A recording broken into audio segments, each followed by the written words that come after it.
अस्सलामुअलैकुम। मेरा नाम है मोहम्मद शादाब और आज के इस वीडियो में जो अमल लेकर हाजिर हुआ हूँ वो है मसान का अमल। जो बच्चे सूखने लगते हैं उसको मसान बोला जाता है। अक्सर जिन बच्चों को ये बीमारी होती है कम उम्र वो बच्चे होते हैं, जैसे 2 महीना, 4 महीना, 8 महीना या 1 साल, 1.5 साल।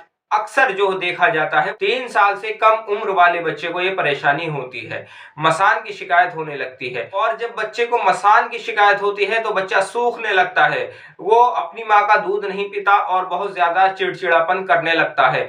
यानी कि रात में उसका सोना बहुत कम हो जाता है और परेशान ज्यादा करने लगता है। जिस बच्चे को मसान की शिकायत होती है उसकी निशानी यह है कि उसकी माँ को भी सीने में खारिश आती है। उसकी माँ को सीने में खारिश का आना, ख्वाब अजीब अजीब देखना, ऐसा लगना कि कोई बच्चा उसका दूध पी रहा है, ये निशानी मसान की निशानी है। और एक दूसरी कंडीशन इसकी ये है कि जो औरत हमल से है उसको भी बाज मर्तबा मसान जब होता है तो उसके सीने से पानी का जारी हो जाना, यानी कि उसके सीने से पानी निकलने लगता है। और एक दूसरी कंडीशन ये होती है कि उसको भी ख्वाब में ऐसा लगता है कि कोई बच्चा उसका दूध पी रहा है।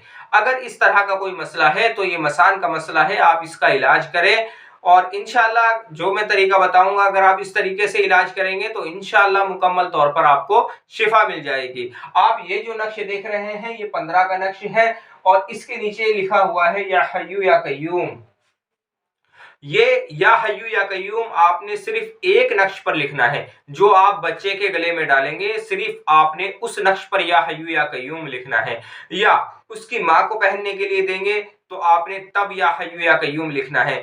या अगर आप खुद अपने बच्चे का इलाज करना चाहते हैं या आप खुद अपना इलाज करना चाहते हैं तो आपने सिर्फ एक नक्श पर लिखना है, जो आपने बच्चे को पहनाना है, जो आपने बच्चे को पहनाना है या जो आपने खुद ने पहनना है। सिर्फ एक नक्श पर आपने या हय्यू या कय्यूम लिखना है, बाकी के 20 नक्श पर आपने या हय्यू या कय्यूम नहीं लिखना। एक ही साथ आप 21 नक्श बनाएंगे, 20 नक्श आप ऐसे ही बनाएंगे और खाली एक नक्श के ऊपर आप या हय्यू या कय्यूम लिखेंगे जो गले में पहना जाएगा।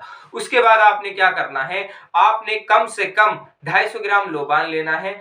250 ग्राम लोबान लेने के बाद ये जो आप आयत देख रहे हैं, वलक़द फतन्ना सुलैमान व अलक़ैना अला कुर्सिही जसदन सुम्मा अनाब, 41 मरतबा पढ़कर उस लोबान पर दम करना है जो लोबान आपने लिया है। इस आयत को 41 मरतबा पढ़कर जो लोबान आपने लिया है उस लोबान पर दम करना है। दम करने के बाद ये आपका लोबान तैयार हो गया। अब आपने क्या करना है, हर रोज मगरिब के बाद या इशा के बाद थोड़े से कोयले सुलगाने हैं।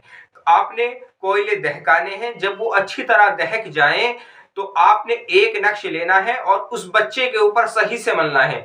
उस बच्चे को जिस तरह से बच्चे को साबुन से नहलाते हैं इसी तरह से ये नक्श उस बच्चे के ऊपर मलना है। और एक बात खास तौर पर ध्यान रखें, ऐसा ना हो कि आप कपड़े उतार कर उस बच्चे के ऊपर ये नक्श मले। आप कपड़े पहने रहने दें, इसी तरह से जो भी कपड़े उसने पहन रखे हैं उसी कपड़े के ऊपर पहने पहने उस बच्चे को ये नक्श उस बच्चे के ऊपर सही से मले।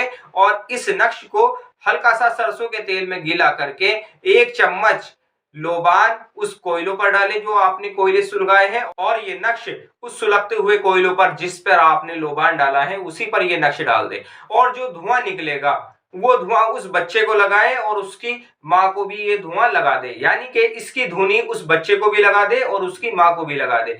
तो इंशाअल्लाह अगर दोनों को, माँ को और बच्चे को, दोनों को अगर मसान की शिकायत होगी तो इंशाअल्लाह इसी तरह से 40 दिन करने से मसान मुकम्मल तौर पर खत्म हो जाएगा।